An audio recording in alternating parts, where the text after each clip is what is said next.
கர்த்தருடைய நாமம் மகிமைப்படுவதாக. கலாத்தியருக்கு எழுதின நிருபம் 4ஆம் அதிகாரம் 30ஆம் வசனம் சொல்லப்படுகிறது. அதை குறித்து வேதம் என்ன சொல்லுகிறது? அடிமையானவளின் மகன் சுவாதீனம் உள்ளவனுடைய குமாரனுடைய சுதந்திரவாளியாய் இருப்பதில்லை. ஆகையால் அடிமையானவளையும் அவளுடைய மகனையும் புறம்பே தள்ளு என்று சொல்லுகிறது. இந்த நாளில் உங்களுக்கு கர்த்தர் கொடுக்குற வார்த்தை என்னவென்றால், தேவன் நம்மளுடைய வீட்டிலே வாசம் பண்ணணும். நம்ம எல்லாருக்குமே அந்த ஆசை இருக்குல்ல, கர்த்தர் என் வீட்டிலே வாசம் பண்ணணும், தேவன் என் வீட்டுக்கு தலைவனாக இருக்கணும்னு நம்மளுக்கு எல்லாருக்கும் அந்த ஆசை இருக்குது. ஆனால் கர்த்தர் நம்முடைய வீட்டில் வாசம் பண்ணணும்னா நம்ம வீட்டில் இருக்க சிலரை கழுத்தை பிடிச்சி நம்ம வெளியே தள்ளணும். சிலரை வீட்டை விட்டு வெளியே தள்ளினாதான் அவர் நம்ம வீட்டில் வாசம் பண்ண முடியும். இந்த வசனம் சொல்லுகிறது, ஈசாக்கு அந்த வீட்டில் வாசம் பண்ணணும்னா அடிமையானவளும் அவனுடைய குமாரனும் என்ன பண்ணப்படணும்? புறம்பே தள்ளப்படணும். 2 பேரும் ஒரு இடத்துல இருக்க முடியாது. ஏன்னா இருந்தால் என்ன ஆகும்? அந்த சுதந்திரம் பிரிக்கப்படும்.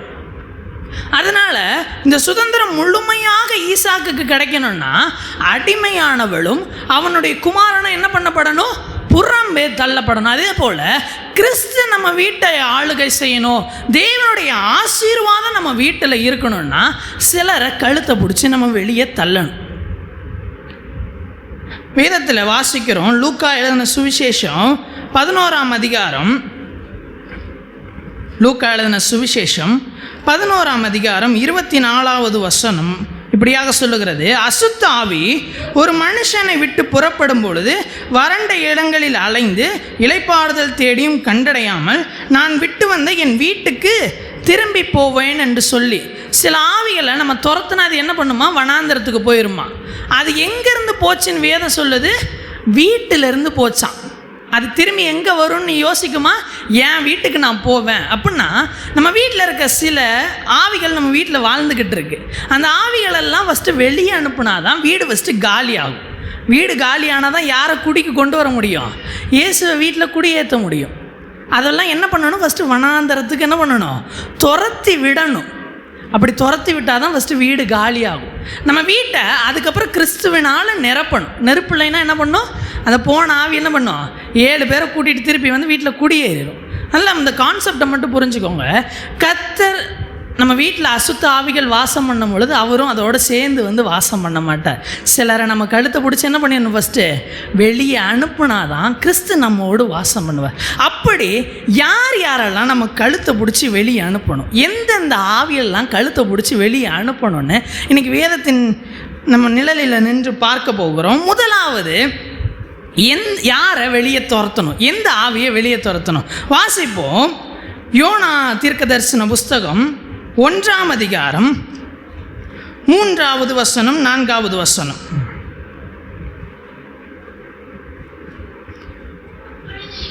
அப்பொழுது யோனா கர்த்தருடைய சமூகத்தினின்று விலகி தர்சீசுக்கு ஓடி போகும்படி எழுந்து யோப்பாவுக்கு போய் தர்சீசுக்கு போகிற ஒரு கப்பலை கண்டு கூலி கொடுத்து தான் கர்த்தருடைய சமூகத்தினின்று விலகும்படி அவர்களோட தர்சீசுக்கு போக கப்பல் ஏறினான்.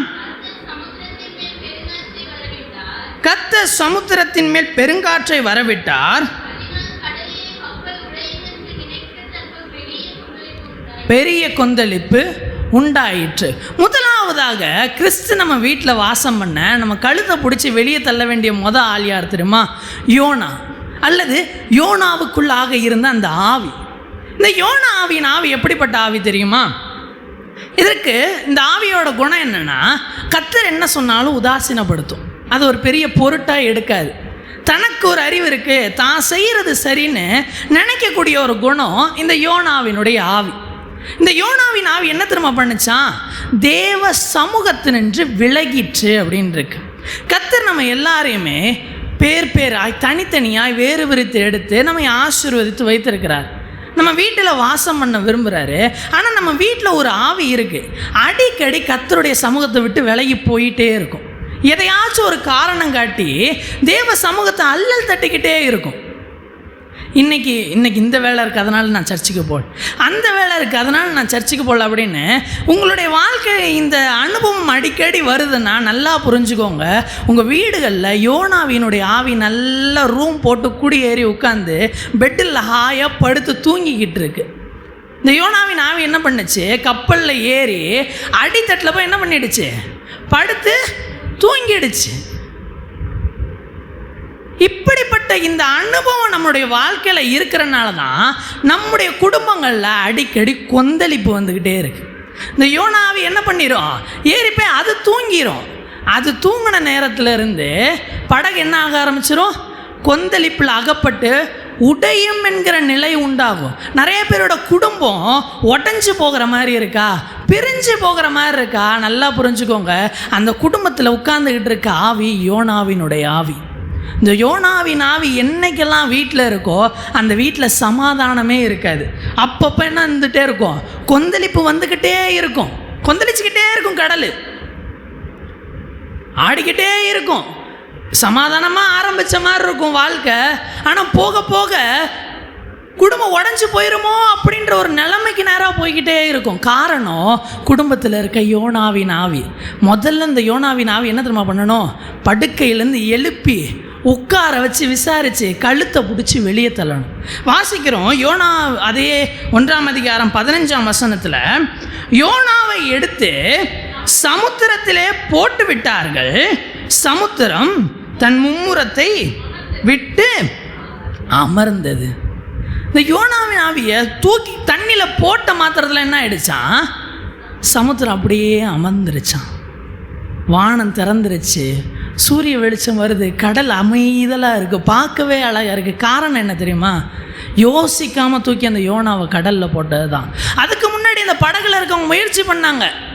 அதுக்கு முந்தின வசனம் 13ஆம் வசனம் சொல்லுகிறது, அந்த மனுஷர் கரை சேரும்படி வேகமாய் தண்டு வலித்தார்கள், ஆனாலும் சமுத்திரம் வெகு மும்முரமாய் கொந்தளித்து கொண்டே இருந்தபடியினால் அவர்களால் கூடாமற் போயிட்டு. நிறைய பேரால் தேவ சமூகத்தை விட்டு போகிறது அவங்களுக்கு ரொம்ப பிடிச்சிருக்கனால இந்த ஆவியை வீட்டை விட்டு தள்ளாமல் எப்படியாச்சும் இந்த ஆவியோடவே என்ன பண்ணிடலாம், வாழ்க்கையை வாழ்ந்து முடிச்சிடலான்னு நல்ல துடுப்பு போட முயற்சி பண்ணுறோம். ஆனால் துடுப்பு போட போட கடலினுடைய கொந்தளிப்பு அதிகமாகிட்டே இருக்கும். இந்த ஆவியை என்னைக்கு தூக்கி வெளியே தள்ளுறோமோ, புறம்பே தள்ளுறோமோ, அன்னைக்கு தான் குடும்பத்தில் தேவ சமாதானம் ஆளுகை செய்யும். உங்கள் குடும்பத்தில் தேவ சமாதானம் ஆளுகை செய்யணும், ஒரு அமைதல் இருக்கணும். என்றைக்குமே என் குடும்பம் நல்லா அமைதலாக இருக்கணும், நான் வீட்டுக்கு போனாலே ஒரு சமாதானத்தை பார்க்கணும், தேவ சமாதானம் என்ன ஆளுகை செய்யணும்னா இந்த யோனாவை தூக்கி கடலில் போடணும். அந்த யோனா நல்லவனாகவே இருந்துட்டு போட்டோம், நல்ல காரியமே நடந்துட்டு போட்டுமே, ஆனால் அது நம்ம குடும்பத்திற்கு சரியானதல்ல. நம்ம குடும்ப ஆசீர்வாதத்துக்கு அது மிகப்பெரிய தடை. அதை என்னைக்கு வீட்டை விட்டு வெளியே அனுப்புகிறோமோ வீட்டில் பேரின்ப சமாதானம் வாசம் பண்ணும். இந்த யோனாவினோட ஆவியோட இன்னொரு குணம் என்ன தெரியுமா? தேவ திட்டத்தை விட்டு விலகி போய்கிட்டே இருக்கும்.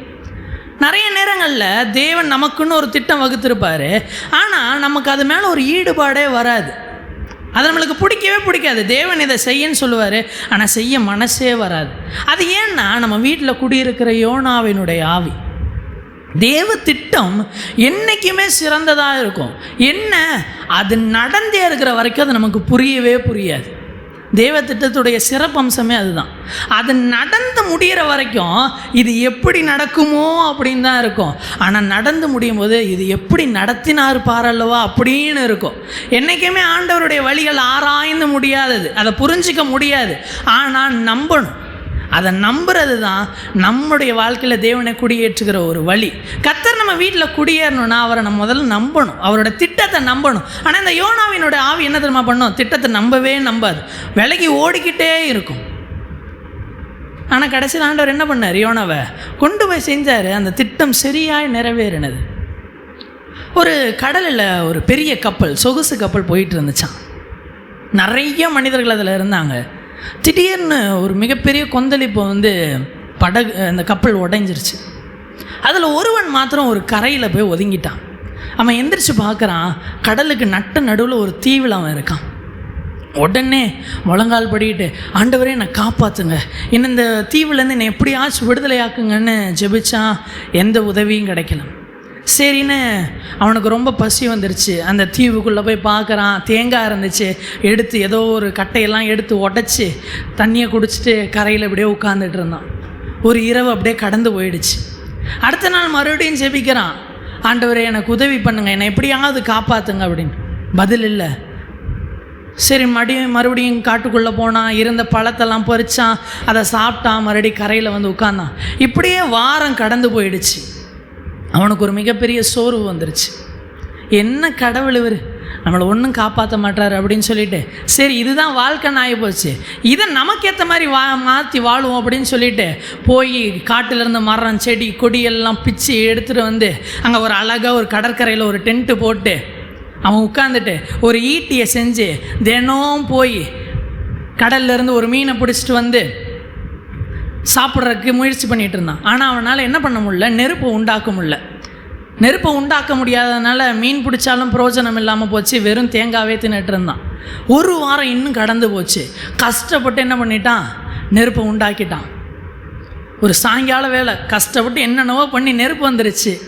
நெருப்பு வந்தோடனே கூடாரத்தில் நெருப்பு ஒரு பக்கத்தில் போட்டு வச்சுட்டு ஈட்டி எடுத்துகிட்டு சந்தோஷமாக மீன் பிடிக்க போயிட்டு மீனை பிடிச்சிட்டு திரும்ப வந்தால் அந்த நெருப்பு அந்த கூடாரம் ஃபுல்லாக பரவி அந்த கூடாரம் எரிஞ்சு போச்சு. செம்ம கோபம் அவனுக்கு ஆண்டவர் மேலே. ஆண்டவரே என்னை காப்பாற்ற தான் உங்களால் முடியல, இதை நானாச்சு வாழ்ந்துட்டு போகிறேன். ஒரு டென்ட்டை போட்டு ஒரு நெருப்பு கஷ்டப்பட்டு ஒரு வாரம் கஷ்டப்பட்டு நெருப்பை கண்டுபிடிச்சி நான் இப்படி ஒரு மீனை சாப்பிட்லான்னு யோசித்தா என் கூடாரத்தை இப்படி எரிச்சு வச்சுருக்கீங்களே அப்படின்னு கோவத்தோடு அந்த மணல்லே படுத்து தூங்கிட்டான். காலையில் கண்ணு விழித்து பார்த்தா எதிரில் ஒரு படகு வந்து நிற்கிது அவனுக்கு உதவி செய்கிறதுக்கு. சந்தோஷம் அவனுக்கு தாங்கலை.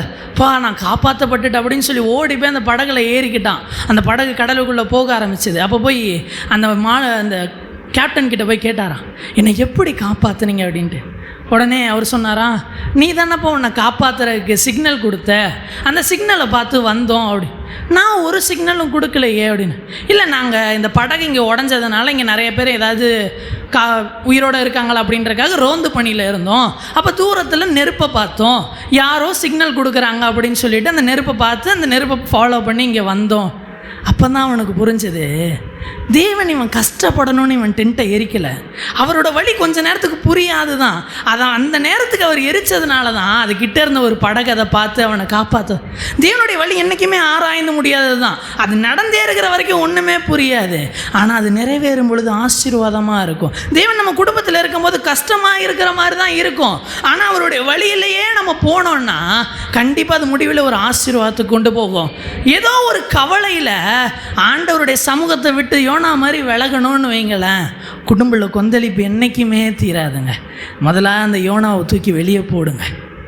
இன்றைக்கி போங்க, வீட்டில் எதெல்லாம் யோனாவாக இருக்குன்னு பாருங்கள், அதையெல்லாம் வீட்டை விட்டு அப்புறப்படுத்துங்க. தேவ சமாதானம் நம்மளே ஆளுகை செய்யும். ரெண்டாவதாக யாரை தூக்கி வீட்டை விட்டு வெளியே போடணும், வீட்டை யாரை காலி பண்ண வைக்கணும்? வாசிப்போம். யோசுவாவின் புஸ்தகம் 7வது அதிகாரம் 1வது வசனம். இஸ்ரவேல் புத்திரர் சாபத்தீடானதிலே துரோகம் பண்ணினார்கள். எப்படி எனில்,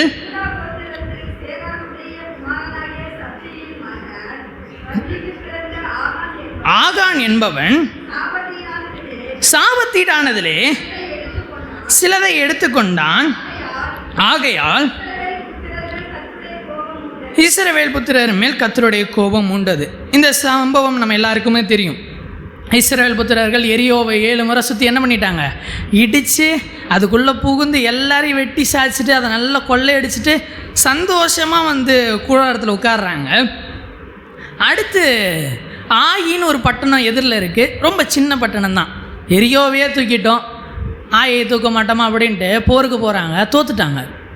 யோசுவா வந்து தேவ சமூகத்தில் விசாரிக்கிறாரு, ஆண்டவரே நீர் ஏன் எங்கள் கூட வாசம் பண்ணலை, ஏன் எங்கள் வீட்டில் நீங்கள் இல்லை, ஏன் அந்த கஷ்டம் வந்துச்சு, நீங்கள் இருந்தால் கண்டிப்பாக அந்த கஷ்டம் எங்களுக்கு வந்திருக்காது, ஏன் நீங்கள் என் கூட இல்லை அப்படின்னு கேட்கும் பொழுது தேவன் சொல்லுகிறார், சாபத்தீடானது என்ன பண்ணுது, உங்களுடைய பாளையத்தில் இருக்குது, அதனால் நான் என்ன பண்ண முடியல, உங்கள் கூட வாசம் பண்ண முடியல. வாசிப்போம் யோசுவா 7ஆம் அதிகாரம் 12ஆம் வசனம். ஆதலால் இஸ்ரவேல் புத்திரர் நிற்கக்கூடாமல் முதுகை காட்டினார்கள், அவர்கள் சாபத்தீடானார்கள்,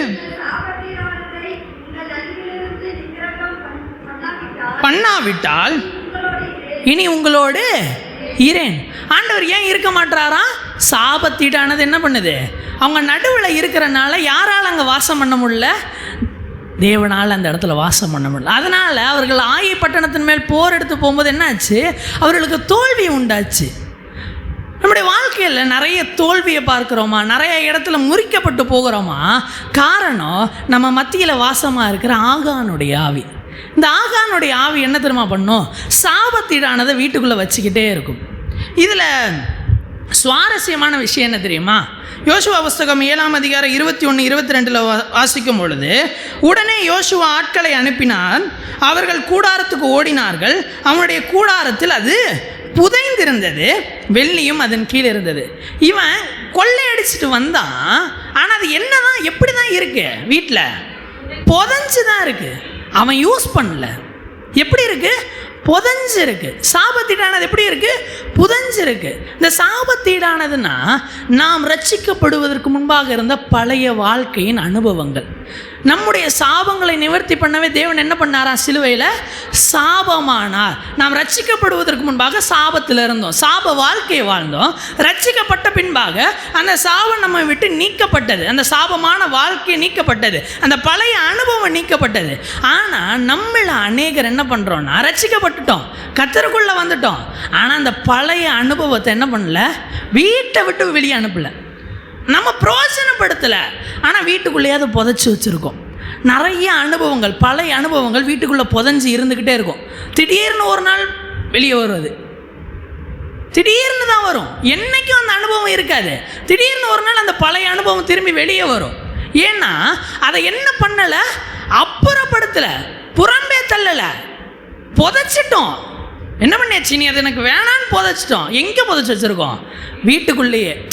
எப்பயாச்சும் தேவைப்பட்டால் என்ன பண்ணிக்கிறது? தோண்டி வெளியே எடுத்துக்கிறது. அப்படின்ற மாதிரி வீட்டுக்குள்ளேயே புதைச்சி வச்சுருக்கோம். இந்த அனுபவம் ஆகானுடைய ஆவி. புதைக்கிறதே எதுக்கு தான்? இனி அது நமக்கு என்ன வேணாம். ஒரு டெட் பாடியை கொண்டு போய் புதைக்கிறான்னா என்ன அர்த்தம்? இனி அது இந்த உலகத்தில் வாழ தேவையில்லை, வாழ முடியாது, இனி அது யூஸ்லெஸ் அப்படின்ற ஒரு காரணத்துக்காக தான் அதை என்ன பண்ணுறோம்? புதைக்கிறோம். ஆனால் வீட்டுக்குள்ளேயே புதைச்சி வச்சுக்கிறோம். ஏன்? வேணுன்றப்ப தோண்டி எடுத்துக்கிறது. நிறைய அனுபவங்கள்.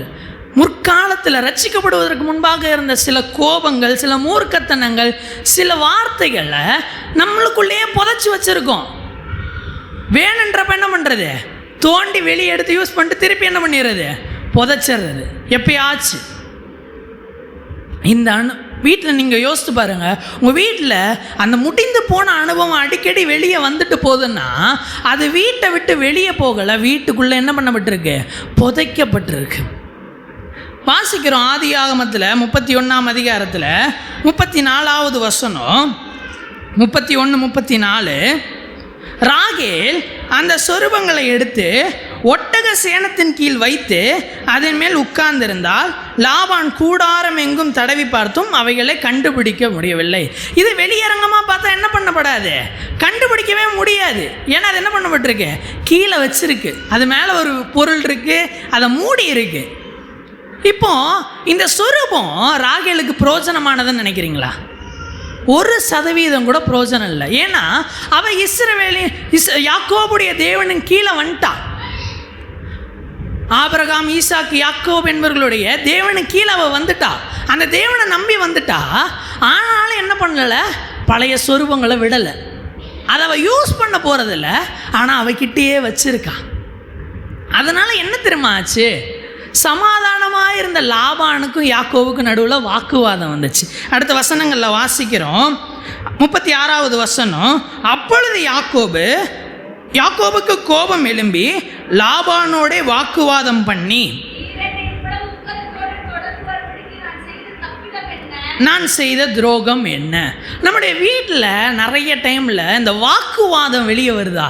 இந்த வாக்குவாதம் வீட்டில் இருக்குனாலே நல்லா புரிஞ்சுக்கோங்க. ஆகான் மண்ணுக்குள்ளே உட்காந்துக்கிட்டு இருக்கான். வீட்டுக்கு நட்ட நடுவில் தோண்டி பார்த்தீங்கன்னா ஆகான் மண்ணுக்குள்ளே இருக்கான், புதஞ்சு இருக்கான். அப்பப்போ என்ன பண்ணுவான்? வெளியே தலையை நீட்டி வாக்குவாதத்தை உண்டாக்கிட்டு அப்படியே மறுபடியும் உள்ளே போயிடுவான். இந்த வாக்குவாதம் நம்ம குடும்பங்களில் இருக்குன்னா ஆகானுடைய ஆவி நம்ம வீட்டில் குடியிருக்குன்னு. இதை புதைக்கணும், இதை அப்புறப்படுத்தணும். ஆனால் எப்படி தெரியுமா? நம்முடைய வீட்டிலிருந்து வெளியே கொண்டு போகணும், புறம்பே கொண்டு போகணும். புதைஞ்சு தான் இருக்கு, ஆனால் வீட்டுக்குள்ளேயே இருக்குது. என்ன பண்ணணும்? புறம்பே கொண்டு போகணும். வாசிப்போம். யோசுவாவின் புஸ்தகம் 7ஆம் அதிகாரம் 24வது வசனம். அப்பொழுது யோசுவாவும் இஸ்ரவேல் எல்லாரோடும் கூட சேராகின் புத்திரனாகிய ஆகானையும் அந்த வெள்ளியையும் சால்வையையும் பொன்பாலத்தையும் அவன் குமாரரையும் அவன் குமாரத்திகளையும் அவன் ஆடுகளையும் கழுதைகளையும் ஆடுகளையும் அவன் கூடாரத்தையும் அவனுக்குள்ள யாவையும் எடுத்து ஆகோர் பள்ளத்தாக்குக்கு கொண்டு போனார்கள். எங்கிருந்து எடுத்துகிட்டு போகிறாங்க? இந்த பாளையத்துக்குள்ளேயே இல்லை, பாளையத்தை விட்டு வெளியே எடுத்துகிட்டு போகிறாங்க. வெளியே எடுத்துகிட்டு போய் என்ன பண்ணாங்க? அவங்க மேலே கல்லை குவிச்சு அந்த இடத்துல சமாதி கட்டிட்டாங்க. அந்த கற்குவியல் இன்றும் இருக்கிறது என்று அந்த வேதத்தை கீழே எழுதி இருக்கும்.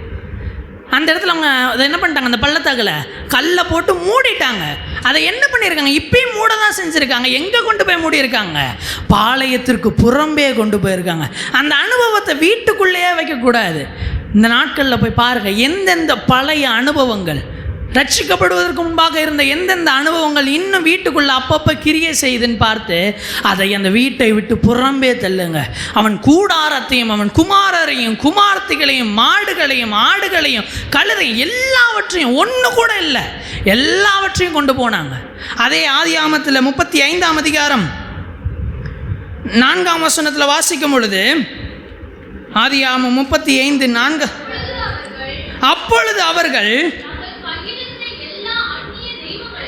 தங்கள் கையில் இருந்த எல்லா அந்நிய தெய்வங்களையும் தங்கள் காதணிகளையும் யாக்கோபினிடத்தில் கொடுத்தார்கள். யாக்கோபு அவைகளை சீகேன் ஊர் அருகே இருந்த ஒரு கர்வாலி மரத்தின் கீழே புதைத்து போட்டான். இதை எங்க புதைக்கிறான்? சீகேன் ஊருக்கு அருகே, ஊருக்குள்ள புதைக்கல. ஊரை விட்டு என்ன பண்ணிட்டான்? அருகே வெளியே கொண்டு வந்து அங்கே புதைக்கிறான். புதைச்சிட்டு இப்போ மறுபடியும் எங்கே போகிறான் தெரியுமா? பெத்தேலுக்கு போகிறான். ஆண்டவர் அவனுக்கு சொப்பனத்தில் சொல்கிறாரு, நான் உனக்கு தரிசனமான அந்த இடத்துக்கு திரும்பி போய் எனக்கு அங்கே பலி செலுத்துன்னு சொல்கிறாரு. இப்போ எல்லாத்தையும் அப்புறப்படுத்தி புதைச்சிட்டு பெத்தேலுக்கு போகிறான். பெத்தேல் என்றால் என்ன? தேவனுடைய வீடு. இப்போ போய் பலிபீடத்தை கட்டி அங்கே பலியை செலுத்திட்டு அதுக்கு இன்னொரு பேர் வைக்கிறான், ஏல் பெத்தேல். இப்போ நம்முடைய வீடு தேவனுடைய வீடு தான், ஆனால் அதில் தேவன் இருக்கிறாரா? தேவனுடைய வீடாக தான் பிரதிஷ்டை பண்ணியிருக்கோம், ஆனால் தேவன் இருக்கிறாரா? இப்போ இவன் எல்லாத்தையும் அப்புறப்படுத்தி புதைச்சிட்டு போகிறான். இப்போ ஏல் பெத்தேல் ஆகிறது. ஏல் பெத்தேல் என்றால் தேவனுடைய வீட்டின் தேவன். இப்போ அது இடமா இல்லை, தேவனுடைய வீடா இல்லை, தேவனுடைய வீட்டின் தேவனாக தேவனே அங்கே வந்து இறங்கிட்டார். இப்போ நம்முடைய வீட்டில் தேவன் வாசம் பண்ணணும்னா, நம்ம வீடு ஏல் பெத்தேலாக மாறணும்னா நம்முடைய பழைய அனுபவங்களை புறம்பே புதைக்கணும். ஆகானை கொண்டு போய் ஊருக்கு வெளியே புதைச்சிட்டு வரணும். இனி அது எந்த காரணத்தை கொண்டு நம்ம வீட்டுக்குள்ளே புகுந்து கூடாது. அப்படி இருக்குமானால் நம்முடைய வீடு பெத்தேலிலிருந்து ப்ரொமோட் ஆகி ஏல் பெத்தேலாக மாறும். என் தேவன் அங்கே வாசம் பண்ணுவார், என் தேவன் இருக்கிறார் என்று அதுக்கு அர்த்தம். இது வெறும் தேவனுடைய வீடு இல்லை, தேவன் வாசம் பண்ணுகிற தேவனுடைய வீடாக மாறும். அல்லேலூயா. நம்முடைய வீட்டை ஏல் பெத்தேலாக மாற்றுவோம். நம்முடைய வீடு ஏல் பெத்தேலாக மாற்றப்படட்டும். அடுத்து வீட்டை விட்டு வெளியே அனுப்ப வேண்டிய 3வது ஆள் யார்? வாசிப்போம். மார்க் எழுதின சுவிசேஷம் 6வது அதிகாரம் 5வது வசனம்.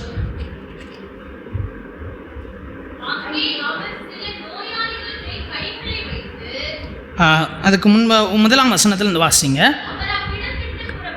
அவர் அவ்விடம் விட்டு புறப்பட்டு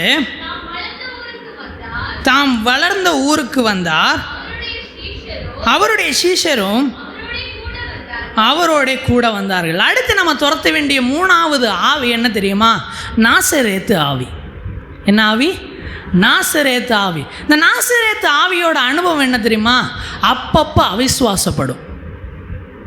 அடையாளங்களை பார்த்திருந்தாலும் அதிசயங்களை கண்டிருந்தாலும் அப்பப்போ அவிசுவாசப்படும். உங்களுடைய வீடுகளில் இன்றைக்கி போய் தேடி பாருங்கள். உங்களுக்கு இடத்துல அவிசுவாசம் வாசம் பண்ணுகிறதுனா உங்களுக்குள்ள நாசரேத்தின் ஆவி குடியிருக்குன்னு அர்த்தம். 5ஆம் வசனம் சொல்லுகிறது, அங்கே அவர் சில நோயாளிகளின் மேல் கைகளை வைத்து அவர்களை குணமாக்கினதே அன்றி வேறொரு அற்புதம் செய்யக்கூடாமல்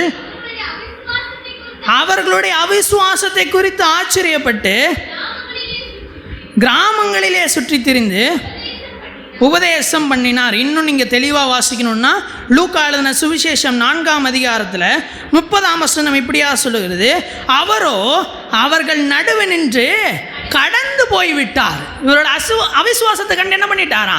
கடந்து போயிட்டார். நம்முடைய குடும்பத்தில் தேவன் வாசம் பண்ணாமல் இருக்கிறதுக்கு இன்னொரு காரணம் இந்த நாசரேத்தினுடைய ஆவி வீட்டுக்குள்ளே குடியிருக்கிறது தான். அவிசுவாசப்படுகிற இடத்துல தேவன் வாசம் பண்ண மாட்டார். அதை விட்டு அவர் கடந்து போயிடுவார்.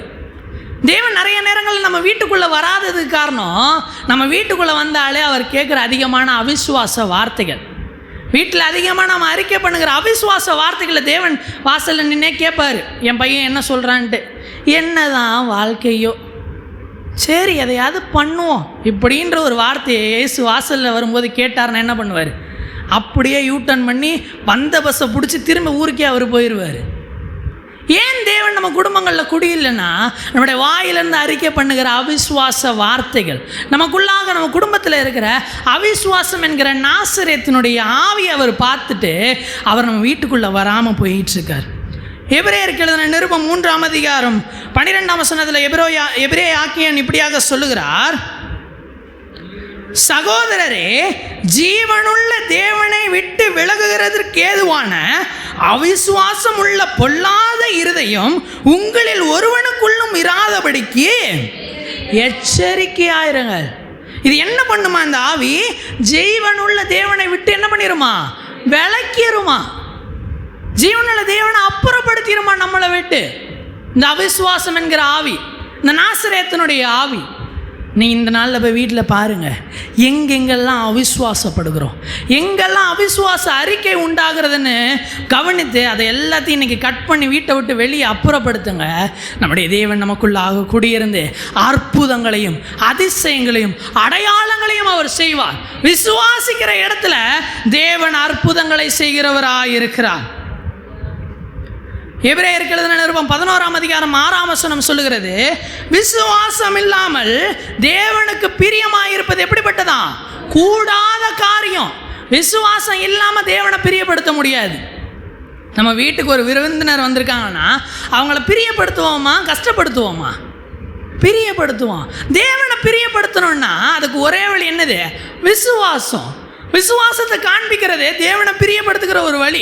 விசுவாசம் இல்லாமல் தேவனை என்றைக்குமே நம்மளால் பிரியப்படுத்த முடியாது. இங்கே தேவனை பிரியப்படுத்தணும்னு விரும்புகிறீங்களா? வீட்டுக்கு கூப்பிட்டு தேவனோடு இருக்கணும்னு ஆசைப்படுறீங்களா? உங்களிடத்தில் இருக்கிற அவிசுவாசம் என்கிற அந்த நாசரேத்தின் ஆவியை தூக்கி வெளியே போடுங்க. இனி அதை நம்ம வீட்டுக்குள்ளே வேணாம். இந்த அவிசுவாச அறிக்கை நம்ம வீட்டுக்குள்ளே வேணாம். விசுவாசத்தின் வார்த்தைகளை மாத்திரமே பேசுவோம். கூடுமான மட்டும் அதையே நம்ம வாயில் அறிக்கை செய்வோம். அப்படி அறிக்கை பண்ண அது தேவனுக்கு கொடுக்குற இன்விடேஷன். நீங்கள் எங்கள் வீட்டுக்கு வாங்கன்னு தேவனுக்கு கொடுக்குற இன்விடேஷனை தெரியுமா? நம்ம பண்ணுகிற விசுவாச அறிக்கை. அதை நம்ம சொல்ல தேவன் அங்கே இருக்க மாட்டார், நம்ம வீட்டில் வந்து குடியேறிடுவார். வீட்டில் வந்து ஒரு ரூமில் தங்கிடுவார். ஹல்லேலூயா, ஹல்லேலூயா. தேவனை நம்ம வீட்டுக்கு கொண்டு வருவோம். விசுவாசத்தினாலே நம்ம தேவனை நம்ம வீட்டுக்கு கொண்டு வருவோம். ஹல்லேலூயா. அடுத்ததாக நம்ம வீட்டை விட்டு துரத்த வேண்டிய மற்றொரு ஆவி என்ன? வாசிப்போம். 1 சாமுவேல் 4ஆம் அதிகாரம் 1 சாமுவேல் 4ஆம் அதிகாரம் 21ஆம் வசனம். தேவனுடைய பெட்டி பிடிபட்டு அவளுடைய மாமனும் அவளுடைய புருஷனும் இறந்து போனபடியினால் அவள்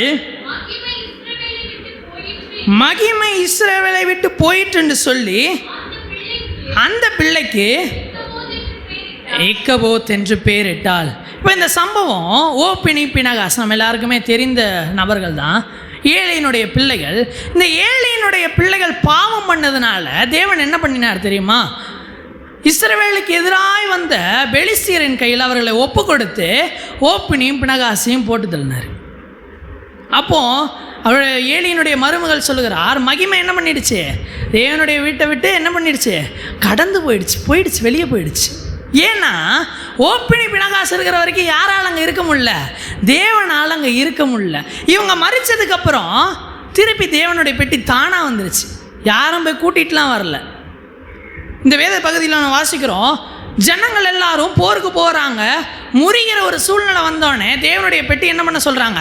கொண்டு வர சொல்கிறாங்க. கொண்டு வந்தோடனே ஒரு ஆரவாரம்.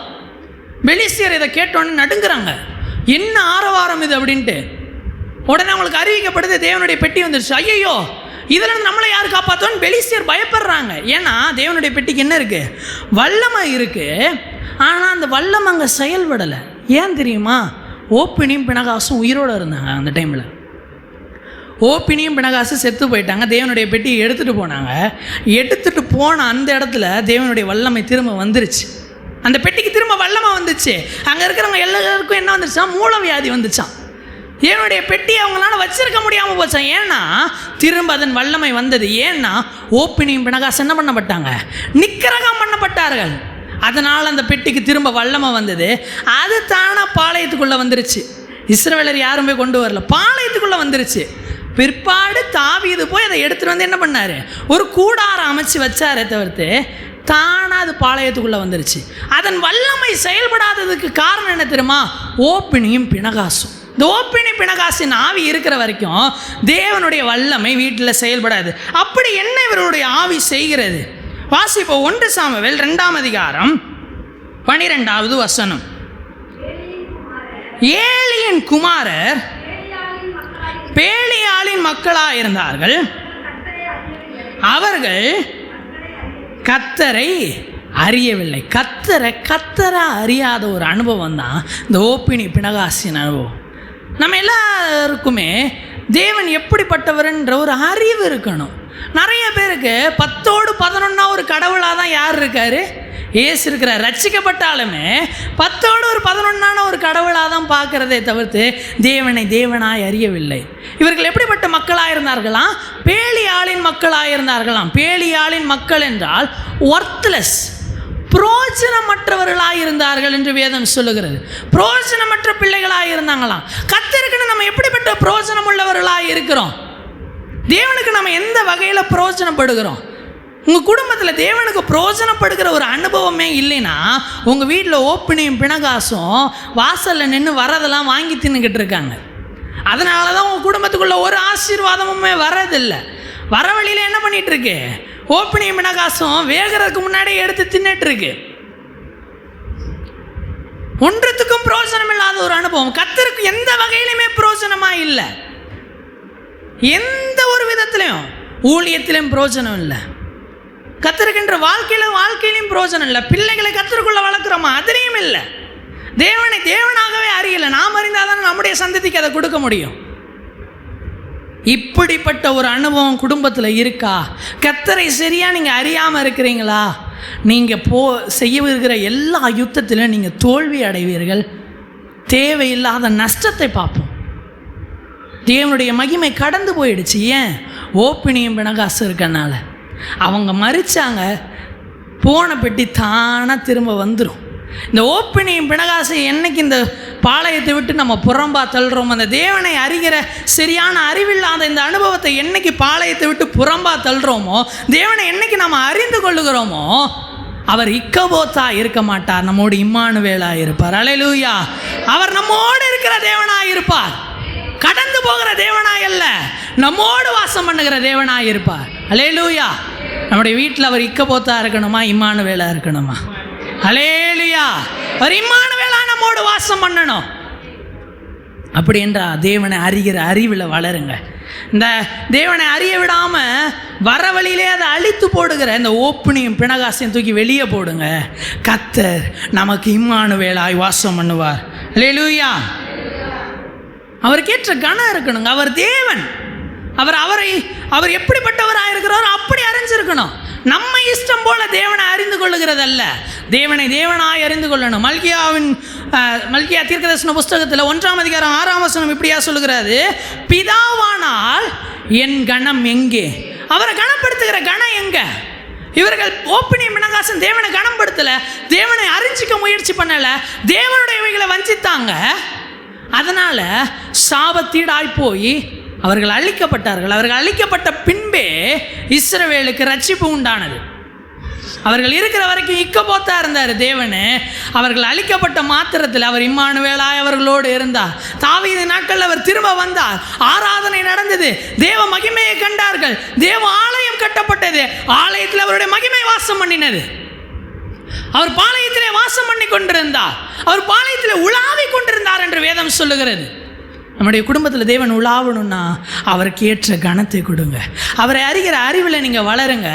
கர்த்தர் நம்ம வீட்டிலே வாசம் பண்ணி மகிமையாய் நம்ம இடத்துல அவர் வெற்றி சிறந்தவராய் நம்மளுக்கு வெற்றியை அளிக்கிறவராய் இருப்பார். அல்லேலூயா. அடுத்ததாக கடைசியாக நம்ம வீட்டை விட்டு வெளியே தள்ள வேண்டிய ஆவி என்னவென்றால், வாசிப்போம். மத்தேயு எழுதின சுவிசேஷம் 9வது அதிகாரம். மத்தேயு எழுதின சுவிசேஷம் 9வது அதிகாரம் 25வது வசனம். ஜனங்கள் வெளியே துரத்தப்பட்ட பின்பு அவர் உள்ளே பிரவேசித்து அந்த சிறு பெண்ணின் கையை பிடித்தார். உடனே அவள் எழுந்திருந்தாள். இந்த சம்பவத்தில் பார்க்கிறோம், அந்த தலைவனுடைய வீட்டுக்கு இயேசு கடந்து போகிறாரு. அவருடைய மகள் வியாதியாக இருக்கிறான்னு சொன்னோடனே இயேசு கடந்து போகிறாரு. அவர் வீட்டுக்கிட்ட வரக்கு முன்னாடி அவள் என்ன பண்ணிட்டாலாம், இறந்துட்டா. அவர் வந்து பார்க்கும் பொழுது தாரை ஊதுகிறவர்களும் அழுகிறவர்களுமா அங்கே சுற்றி இருக்கிறாங்க. வீட்டுக்குள்ளே போனால் இயேசு போய் சொல்கிறாரு, இல்லை நீங்கள் அழாதீங்க, அவள் நித்திரையாக இருக்கிறா அப்படின்னு சொன்னோன்னே என்ன பண்ணாங்களாம், சிரித்தாங்க. அவர்கள் நகைக்கிற இடமா அது, சிரிக்கிற இடமா அது, சிரிச்சாங்களாம். உடனே ஆண்டவர் என்ன தெரியுமா பண்ணாரு, எல்லாரையும் வீட்டை விட்டு வெளியே அனுப்பு, எவனும் இங்கே உள்ளே உட்காரக்கூடாது, எல்லாம் வீட்டை விட்டு வெளியே போ. வெளியே போன பின்பு தள்ளித்தாகுமே என்றார். அந்த மகள் உடனே எழுந்து அமர்ந்தார்.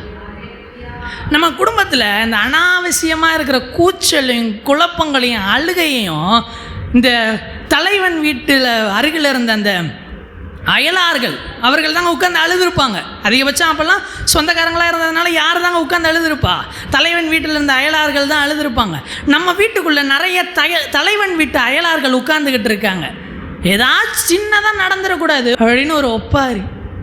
அதில் நிறுத்தி நிதானமாக யோசிங்க, மரித்திருக்கிறாளா, நித்திரையாக இருக்கிறாளா, இனி வழியே இல்லையா, இல்லை இன்னும் ஒரு வழி இருக்கிறதா, மரிச்சு போயிட்டா, முடிஞ்சு போயிடுச்சு அப்படின்னு அவங்க அழுகிறாங்க. ஆனால் கர்த்தர் சொல்லுகிறாரு, என்னை விசுவாசிக்கிறவன் மரித்தாலும் பிழைப்பான். இன்னும் முடிஞ்சு போகல. அங்கே நீ முற்றுப்புள்ளி வைக்கிறதுக்கு டாட்டு வைக்கலாம் முடியாது. கமா கொடுக்க நான் இருக்க, நீ கமா போட்டுட்டு வாழ்க்கை வாழ்ந்துக்கிட்டே இருக்க வேண்டியதுதான். உள்ளே வந்து தலித்தாகுமின்னு சொல்கிறதுக்கு நான் இருக்கேன், நீ ஏன் கவலைப்படுறேன்னு ஆண்டவர் இருந்தா ஓன்னு ஒப்பாரி வச்சுக்கிட்டு இருந்தேன். இந்த ஒப்பாரி அந்த தலைவன் வீட்டு அயலார்களை வீட்டை விட்டு ஃபஸ்ட்டு வெளியே அனுப்புங்க. உள்ளே இருந்தாங்கன்னா நகைச்சிக்கிட்டே இருப்பாங்க. நம்ம ஏதாவது ஒரு விசுவாச வார்த்தையை அறிக்கையிடும் போது சிரிக்கும், பின்னாடி உட்காந்துட்டு எப்படி நடக்க போது நானும் பார்க்க தானே போகிறேன்ட்டு இப்படின்னு இருக்க இந்த தலைவன் வீட்டு அயலார்கள் எல்லாரும் வீட்டை விட்டு வெளியே அப்புறப்படுத்தும் பொழுது தேவன் உள்ளே கடந்து வருவார்.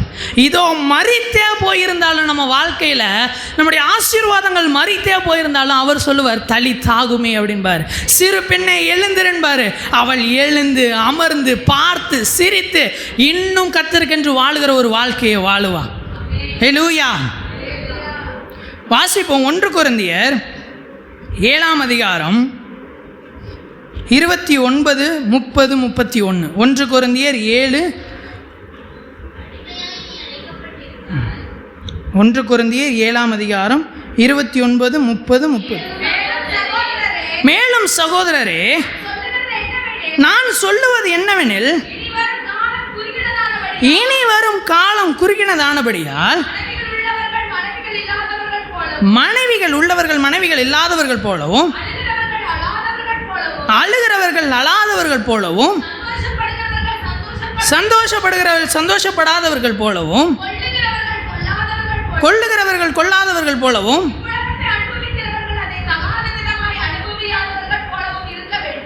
இருக்க வேண்டும். இவ்வுலகத்தின் வேஷம் இந்த அழுகிறது, இந்த மாம்சத்தில் படுகிற சந்தோஷம், இதெல்லாம் என்னவா? இவ்வுலகத்தின் வேஷம்.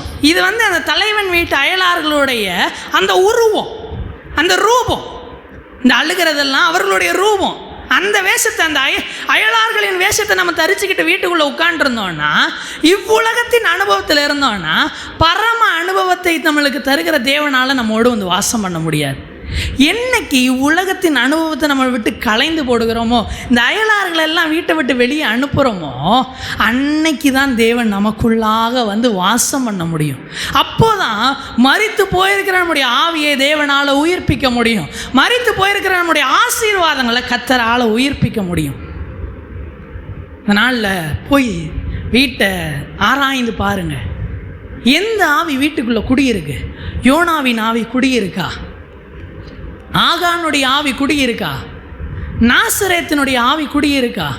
ஓப்பினி பினகாசனுடைய ஆவி குடியிருக்கா? அல்லது தலைவன் வீட்டு அயலார்களுடைய அந்த ரூபம், அந்த ஆவி நம்ம வீட்டில் குடியிருக்கான்னு ஆராய்ந்து பார்த்து அதை எல்லாத்தையும் இந்த நாளில் வெளியே தள்ளுங்க. நீங்கள் ஒன்றும் பண்ண வேணாம், அதை வெளியே தள்ளுனா போதும். வேதம் சொல்லுகிறது, வெளிப்படுத்தின விசேஷம் 3ஆம் அதிகாரம் 20வது வசனம், இதோ வாசற்படியிலே நின்று தட்டுகிறேன், ஒருவன் என் சத்தத்தை கேட்டு கதவை திறந்தால் அவனிடத்தில் நான் பிரவேசித்து அவனோடே போஜனம் பண்ணுவேன், அவனும் என்னோடே போஜனம் பண்ணுவான். நீங்கள் இவைகளை வெளியே தள்ளிட்டா போதுங்க. வாசற்படியில் தான் யார் நின்றுட்டுருக்கா? நம்ம ஆண்டவர் நின்றுட்டுருக்காரு. உள்ளே வரலான்னு பார்க்குறாரு. உள்ளே இந்த 5 ஆவி என்ன பண்ணிக்கிட்டு இருக்கு? கூத்தும் குமாலமுமா ஆடிக்கிட்டு இருக்கு. ஒரு ஆவி என்ன பண்ணுது? பெட்ரூமில் போய் நல்லா யோனா மாதிரி தூங்கிக்கிட்டு இருக்கு. ஒரு ஆவி என்ன பண்ணுது? மண்ணுக்குள்ளே புதஞ்சு உட்காந்துக்கிட்டு இருக்கு. ஒரு ஆவி என்ன பண்ணுது? அடிக்கடி சந்தேகப்பட்டுக்கிட்டே இருக்குது, விசுவாசத்தை அவிசுவாசமாக மாற்றிக்கிட்டே இருக்குது. இன்னொரு ஆவி என்ன பண்ணுது? வாசலில் நின்று வர ஆசீர்வாதத்தை வாங்கி தின்னுக்கிட்டு இருக்கு. இன்னொரு ஆவி என்ன பண்ணுது? உள்ளே ஆண்டவர் ஆசீர்வதிக்க முடியாதபடிக்கு கும்பலாக உட்காந்துக்கிட்டு இருக்கு. இது எல்லாத்தையும் நம்ம வெளியே தள்ளும் பொழுது வீடு காலியாகும். வாசற்படியில் நிற்கிற ஆண்டவரை நம்ம உள்ளே அழைக்கும் பொழுது அவர் நம்மோடே நம்மோடே போஜனம் பண்ணுவார், நாமும் அவரோடைய போஜனம் பண்ணுவோம். அந்த வார்த்தையை நமக்கு அவர் கொடுப்பாரு. நாமும் ஜெபத்தில் அவரோடு பேசலாம். நம்ம பேசும்போது அவர் பேசுவார். இப்படியே தேவனுக்குள்ளாக ஒரு சந்தோஷமான வாழ்க்கை, தேவனுக்குள்ளாக ஒரு ஆசீர்வாதமான வாழ்க்கையை வாழலாம். இதற்கு தடையாக இருக்கிற அந்த 5 ஆவியையும் கழுத்தை பிடிச்சி வெளியே தள்ளுங்க. யோசிக்காது என் கழுத்தை பிடிக்கிறக்கு அவசியமே இல்லை, பிரயோஜனமே இல்லாத ஆவி தான் இது 5மே. இதை கழுத்தை பிடிச்சி வெளியே தள்ளுங்க. அவரை கையை பிடிச்சி உள்ளே கூட்டிட்டு வாங்க. இதோ ஆசீர்வாதம், இதோ ஆசீர்வாதம் நம்ம குடும்பத்திற்கு தாராளமாக ஏராளமாக சமாதானம் நம்முடைய குடும்பத்தை ஆளுகை செய்யும். கர்த்தர் நம்மோடு இருப்பார். அவர் இம்மானுவேலாய் வாசம் பண்ணுவார். இக்கபோத்தா இருக்கிற வாழ்க்கை இனி இம்மானுவேலாய் மாறும். வெறும் பெத்தேலா இருந்தது ஏல் பெத்தேலாக மாறும். தேவ கரத்தில் ஒப்பு கொடுப்போம். கர்த்தர் இந்த ஆசீர்வாதத்தினாலே நம்மை ஆசீர்வதிப்பாராக. ஆசீர்வாதம் வரணுமா? இன்னைக்கு வீட்டில் போய் இந்த 5 ஆவியும் விட்டு பறக்க விடுங்க. கர்த்தர் நம்ம வீட்டில் வாசம் பண்ண போகிறார். ஆமென்.